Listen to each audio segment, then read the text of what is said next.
여러분, 세계 4대 진미가 무엇인지 아십니까? 가장 맛있는 음식 4가지를 이야기하는데, 첫 번째는 철갑, 상어, 아린, 캐비아라고 이야기하고, 두 번째는 떡갈나무 숲의 땅속에서 자라는 버섯인 트러플이라고 이야기하고, 세 번째는 거위의 간 요리인 포아그라라고 이야기합니다. 여기까지는 대부분 다 동일하게 이야기하는데, 네 번째는 자꾸 바뀌는 것 같아요. 그런데 아마 한국 사람은 이렇게 이야기하는 것 같아요. 네 번째 세계 진미를 뭐라고 이야기하냐면 보고 요리라고 합니다.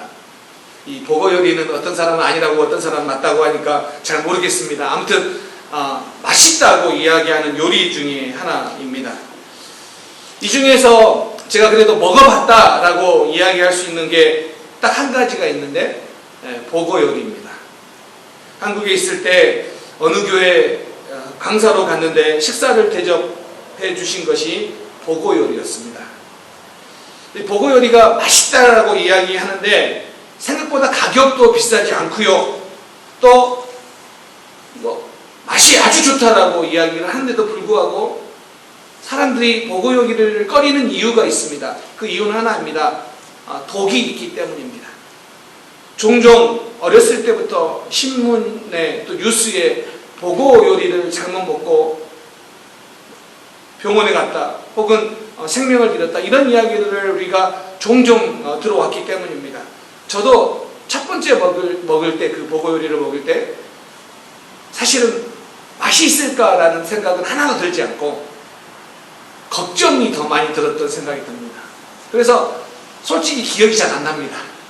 그리고 그 이후로 지금까지 한 번도 보고 요리를 먹지는 않았습니다. 식당에서 먹었는데도 불구하고 조금 이렇게 걱정이 되는 부분이 있었습니다.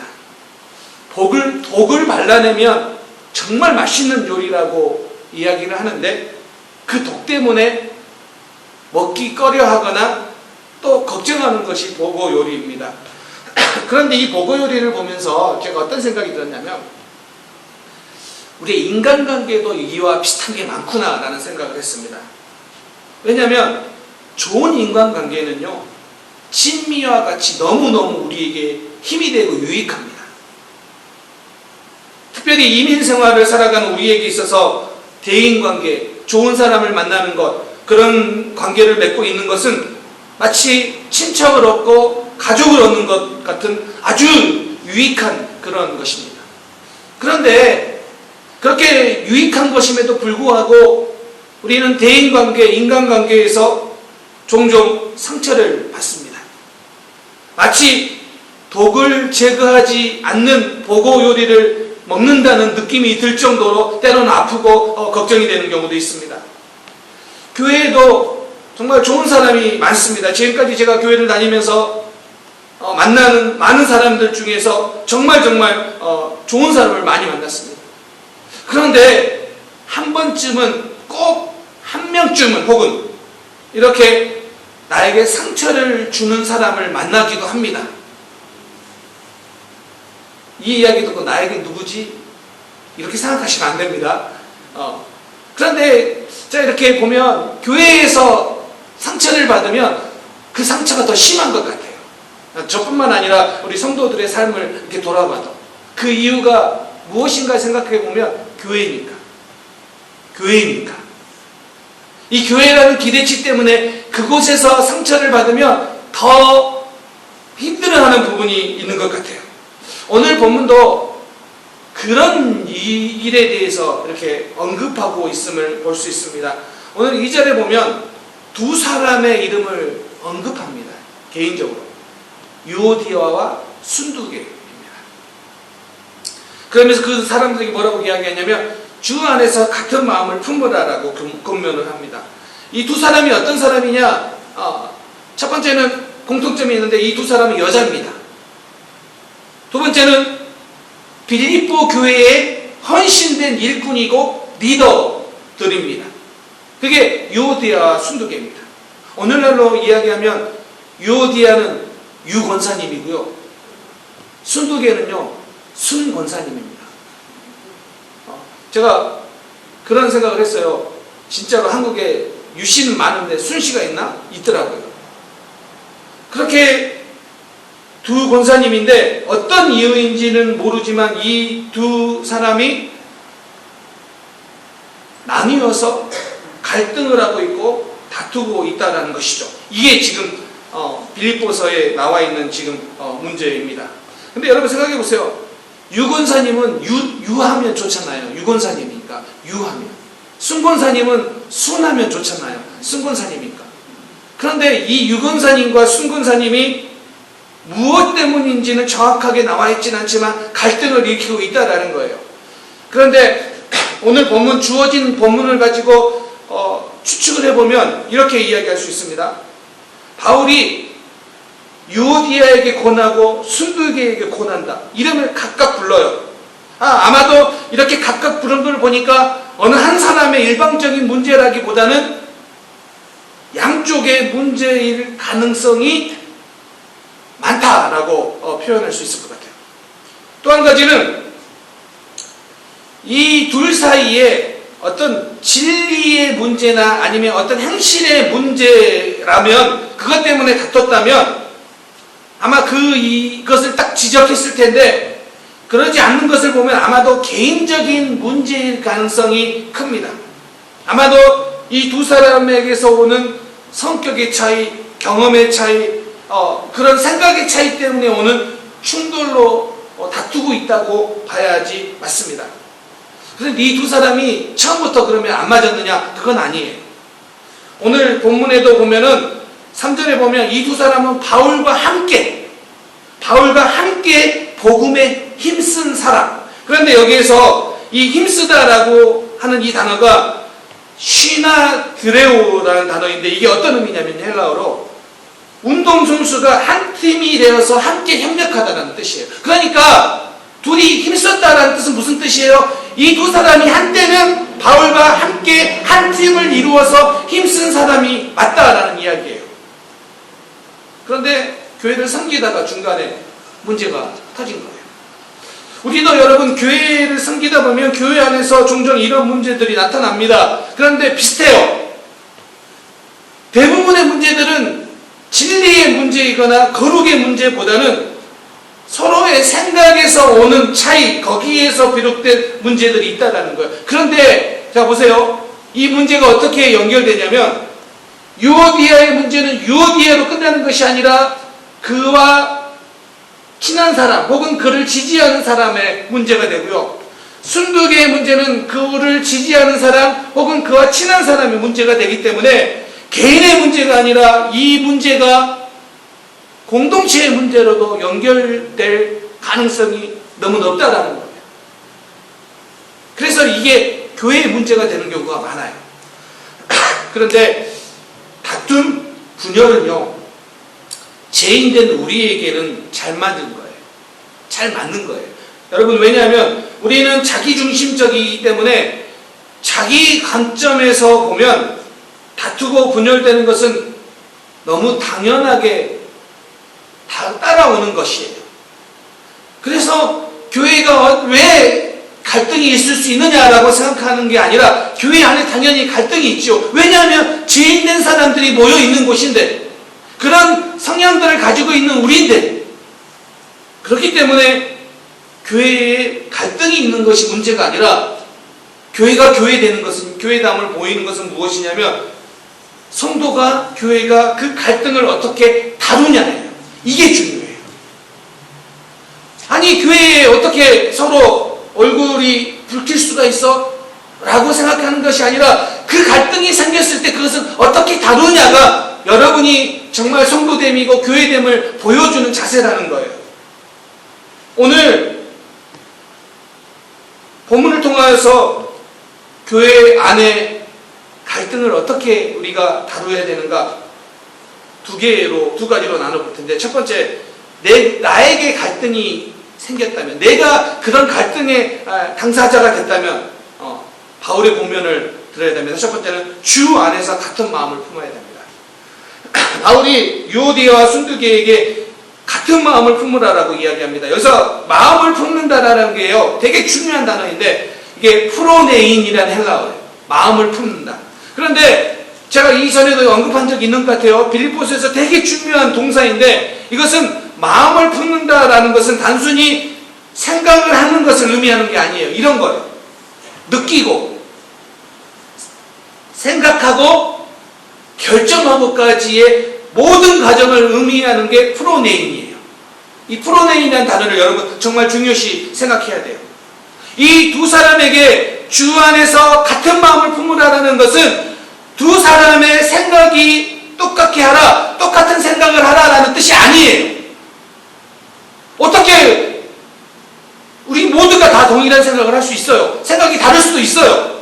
그런데 두 사람이 똑같이 생각해야지만이 나누어진 마음이 하나가 될 수 있다라는 의미가 아니라, 우리가 계속해서 빌립보서를 읽어오면서 생각됐던 것, 복음에 합당한 삶을 살기 위해서 어떻게 해야 되느냐? 먼저는 복음에 합당한 마음을 품어야 돼요.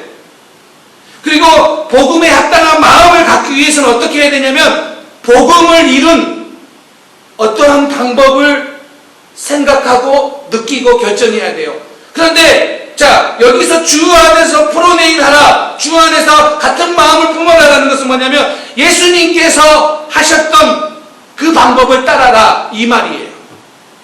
그러니까 두 사람의 생각을 맞춰라는 의미가 아니라, 그래야지 하나 되고 화해할 수 있고 연합할 수 있다는 게 아니라, 갈등은 두 사람이 있지만 두 사람의 마음이 연결되는 것이 중요한 게 아니라 뭐라고요? 주님의 마음을 품는 것이라고요. 이게 하나됨의 열쇠라는 거예요. 여러분, 우리가 갈등을 겪으면, 다툼이 일어나면 어떤 현상이 일어나냐면, 자꾸 우리는 감정적으로 이거를 해결을 해야지 된다고 생각해요. 근데 여러분, 우리가 갈등, 다툼의 문제를 해결하기 위해서 감정을 의지해서는 안 돼요. 혹은 내 마음이 좋아질 때까지 기다려서도 안 돼요. 왜냐하면 그런 때가 쉽게 오지도 않지만, 한 번 상한 감정이 돌아오는 것, 이게 쉽지도 않지만 돌아온다 해도 금세 바뀌는 게 또 우리의 감정이에요. 어떻게 해야 됩니까? 하나님의 말씀에 순종하여 의지적으로 결단해야 돼요. 의지적으로. 자, 그러면 그 의지적 결단을 할 수 있는 게 뭐예요? 주님이 하신 방법대로 생각하고 느끼고 결정하는 거예요. 이게 가능하게 만든다는 거예요. 만약에 여러분, 우리가 다 같은 생각이기 때문에 하나 될 수 있다면, 그것은 이념 공동체, 이념. 세상에서 그냥 흔히 볼 수 있는 거예요. 같은 성향의 사람들끼리 모여가지고 만나서 이야기하는 거, 그런 공동체예요. 그건 세상에도 흔해요. 그런데 성경은 우리에게 주 안에서 같은 마음을 품으라라고 이야기를 합니다. 우리가 하나 될 수 있는 것은 세상에서 흔히 말하는 마음을 넓게 써, 이 정도가 아니에요. 그런 게 아니라는 거예요. 주님이 하신 방법을 따라가는 것, 프로네인, 그게 가능하다는 거예요. 교회를 이렇게 섬기다 보면 다 교회를 더 잘 섬기기 위해, 교회가 더 잘 되기를 바라는 마음으로 시작하는데, 때로는 마음이, 생각이 달라서 갈등이 시작되기도 합니다. 그래서 오늘 말씀을 묵상하다가 제가 느낀 거는, 교회를 잘 섬기는 거 중요해요. 그래서 교회를 잘 섬기기 위해서, 주님을 잘 섬기기 위해서 우리에게 열심도 필요하고 헌신도 필요하고 지혜도 필요해요. 그런데 무엇보다도 가장 중요한 건 뭐냐면, 주님의 마음, 주님이 프로네인 주님의 마음을 품는 것이 아주 중요하다는 거예요. 여러분, 주님이 풀어내야 하신 방법을 볼까요? 주님은 자기의 주장을 할 수 있는데, 그럼에도 불구하고 권리와 특권을 포기하고 섬기는 거예요. 이게 주님이 하신 방법이에요. 갈등이 있을 때 뭐 하라고요? 저 사람이 이뻐지기까지 기다리라고요? 아니요. 주님이 하신 방법을 깊이 생각하라고요. 주님이 주장할 수 있는 권리와 특권을 포기하고 섬기는 그 주님을 생각하고, 그 주님이 하신 방법대로 하기 위하여 깊이 깊이 생각하고 느끼고 결단하라고요. 그게 주 안에서 같은 마음을 품는 거예요. 오늘 본문에서 이야기한 것처럼 주 안에서 같은 마음을 품으라가 바로 그 의미라는 거예요. 그래서 우리 모두가 주님이 낮아지시고 섬기신 모습 같이 우리도 그런 마음을 품을 수 있으시기를 주님의 이름으로 축원합니다. 이것이 교회를 섬기는 자세, 이것이 복음에 합당한 삶의 모습이라는 거예요. 또 한 가지는요, 갈등이 지체들 가운데 있다면 도와야 한다는 거예요. 오늘 3절에서 이렇게 이야기합니다. 3절에서 이 내게 구하노니 라고 이야기를 하면서 이게 여기에서 뭐라고 이야기하냐면 그들을 도우라 라고 이야기합니다. 참으로 나와 멍에를 같이 한 내게 구하노니, 이 여기에서 내게라고 이야기하는 것이 사실은 유오디아가 순두개가 아니라 제3자예요. 다른 사람들이에요. 다른 성도들을 이야기해요. 그러니까 무슨 이야기냐면 그 갈등이 둘 사이에 일어났는데 그 안에 있는 다른 공동체 일원들이 뭐 해야 되느냐? 도우라고요. 뭐라고요? 이 둘 사람이 다툴 때, 갈등이 일어날 때 그들이 하나 되도록, 연합하도록 도우라고요. 혹 교회 내에 갈등이 일어났는데 나는 그 갈등의 당사자가 아니니까 괜찮아 라고 생각하는 게 아니라는 거예요. 그들을 돕고 섬기라. 이것이 교회이고 성도의 모습이라는 거예요. 오늘 사도의 본면은 이런 거예요. 이 두 사람의 문제는 두 사람의 문제가 아니라 우리 모두의 문제로 보라는 거예요. 그래서 그렇게 도우라는 거예요. 조장하라는 게 아니라, 가서 말을 걸라는 게 아니라 도우라고요. 화해하기를, 하나 되기를, 연합하기를 도우라고요. 우리가 살고 있는 캘리포니아 사막지대에 가면 두 종류의 새가 있는데 하나는 대머리 독수리이고 하나는 벌새예요. 그런데 이 대머리 독수리는 이제 하늘을 날다가 동물의 사체를 발견하면 쏜살같이 내려앉아서 뭐 하냐면 시체를 갈기갈기 찢어서 이게 짓뿌려요. 그래서 그렇게 대머리 독수리가 왔다 가면 어떤 일이 일어나냐면 이 사체가 썩은 냄새가, 악취가 진동하는 거예요. 그에 반면에 벌새가 있는데 벌새는 어떻게 되냐면 그 황량한 사막 가운데서도 신기하게도 꽃을 찾아내어 그 꽃 냄새, 그 꽃 향기를 은은하게 풍기는 게 벌새예요. 교회 공동체를 보면 이 두 종류의 사람이 항상 존재해요. 대머리 독수리 같은 교인들은 뭐예요? 험담할 일이 생기면 쏜살같이 내려앉아서 거기에서 그 험담을 통하여 짓뿌리는 거예요. 그러다 보니까 어떤 냄새가 나요? 자꾸 냄새가 나요. 반면에 벌새와 같은 사람은 화평을 이루기 위해서 때로는 마음이 황량한 그곳에 찾아가서도 은은하게 향기를 품어내는 사람이 있다는 거예요. 그래서 여러분, 대머리 독수리는 문제가 안 될 일도, 작은 일도 문제를 크게 만들고 문제로 만들어버리는 거예요. 반면에 문제가 되었는데도 불구하고 벌새가 가는 곳에는 그들에게 평안과 그들에게 화평과 하나됨을 위해 은은한 향기를 품어내는 거예요. 여러분, 교회에서 한번 우리 생각해 봤으면 좋겠어요. 뭐 꼭 이게 우리 교회에서 들렸던 소리는 아니지만 이런 이야기가 들을 수 있을 것 같아요. 집사님 아들, 어떤 집사님을 놓고 어떤 집사님 아들이 너무 의젓해요. 어디 내놓아도 진짜 제 목은 다 잘할 것 같아요. 뭐 이런 거 벌새죠, 당연히. 그런데 그 집 아들은 허우대만 멀쩡하지 머리는 안 좋대. 칭찬할 게 분명히 있는데 이 칭찬을 내려놓고 허우대가 바뀌는 거고 머리는 안 좋대. 겨우겨우 직장 갔는데 그 직장에서도 별로 이렇게 인정을 못 받나 봐. 뭐예요? 대머리 독수리죠. 제가 만약에 오늘 설교를 죽 섰다면 나가서 오늘 그냥 목사님 설교 왜 들으신데 오늘 죽을 쓰셨대. 지루해서 혼났네. 뭐예요? 대머리 독수리죠. 그런데 누가 그렇게 말을 했는데 목사님이 오늘 죽을 썼더라도 그런 이야기를 듣더라도 우리 목사님이 쓴 죽은 그래도 잣죽, 전복죽 정도는 돼. 아무리 그래도 그냥 그래도 죽이라 하더라도 그래도 먹을 만한 죽이야 라고 한다면 볼세입니다. 네. 할렐루야. 네. 그러니까 어떤 이야기가 들렸는데 그 이야기를 대머리 독수리처럼 사체로 만들어버리거나 썩은 냄새로 풍겨버리느냐, 아니면 그 문제가 나타났는데 그 문제를 향긋한 볼세가 되느냐.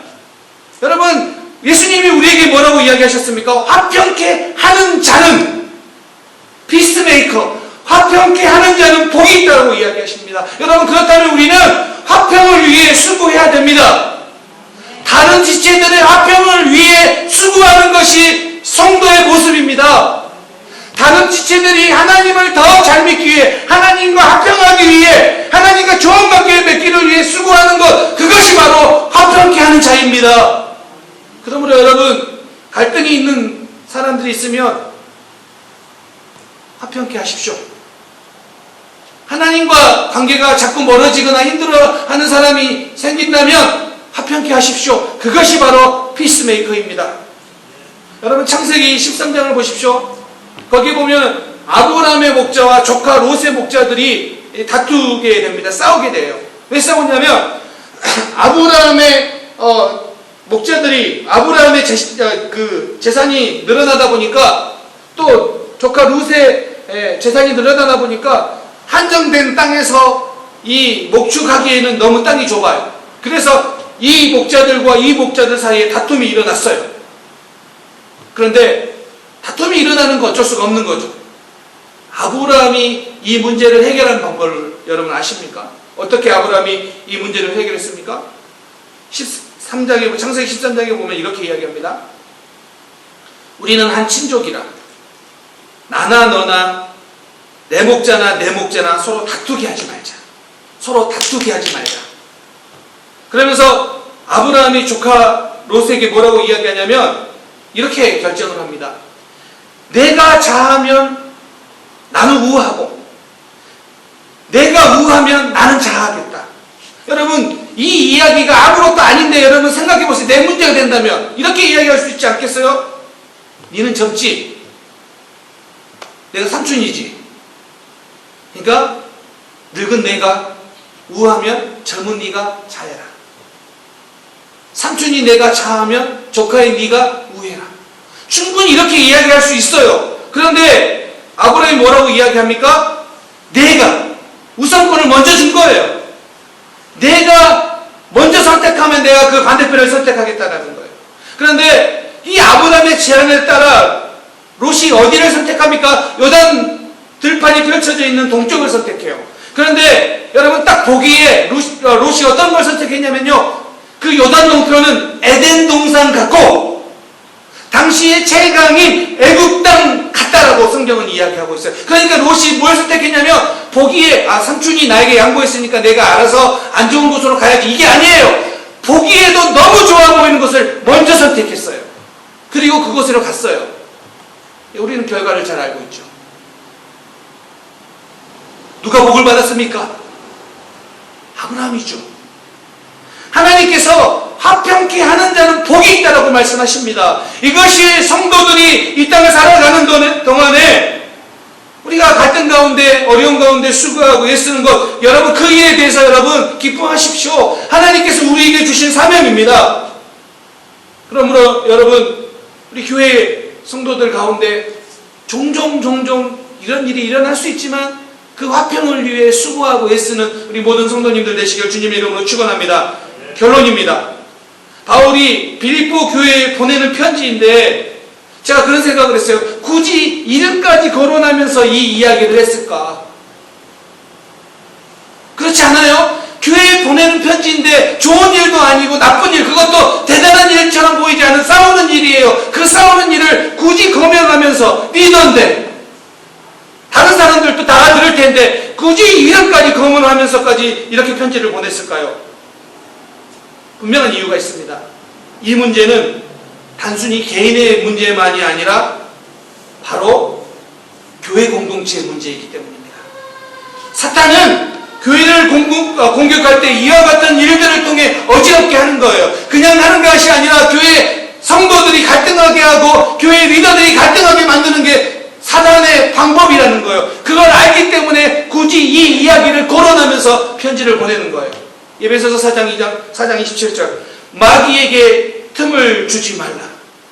사단에게 틈을 주지 말라고요. 사단이 여러분의 한마디, 여러분의 한 행동 때문에 틈을 대어서 개인의 갈등이 그룹의 갈등이 되고 교회 문제가 돼서 교회가 넘어지게 만드는 그 틈을 주지 말라고요. 근데 그 틈이 어디서 시작된다고요? 갈등에서 시작된다. 갈등에서 시작할 수 있기 때문에 오늘 너희가 영적으로 깨어서 넘어지지 않기 위해서 뭐 해야 된다고요? 바로 주 안에서 같은 마음을 품고 혹 그런 일이 있다면 그것을 위해 도라라고 분명하게 성도들에게 권면하고 있습니다. 이것이 영적인 일이에요. 이것이 신앙적인 일이에요. 여러분, 할 수만 있다면 주 안에서 마음을 품기 때문에 내가 마음이 넓기 때문이 아니라 내가 좀 나이가 많기 때문이 아니라 주 안에서 같은 마음을 품기 때문에 프로네인 이 단어를 기억하세요. 항상 주님이 십자가에서 어떤 일을 하셨는지 그 사건 때문에 그 일 때문에 그 일을 생각하고 느끼고 결단하기 때문에 같은 마음을 주 안에서 품을 수 있기를 바랍니다. 그리고 그 일로 인하여 우리 교회가 우리 공동체가 또 여러분이 가는 곳곳마다 피스메이커 평화를 만드는 그런 우리 성도님들 바로 그 화평케 하는 자가 하나님의 아들이라 일컬음을 받을 것이라고 말씀하셨는데 그 역사가 우리 모두에게 일어나기를 주님의 이름으로 축원합니다. 기도하겠습니다. 하나님,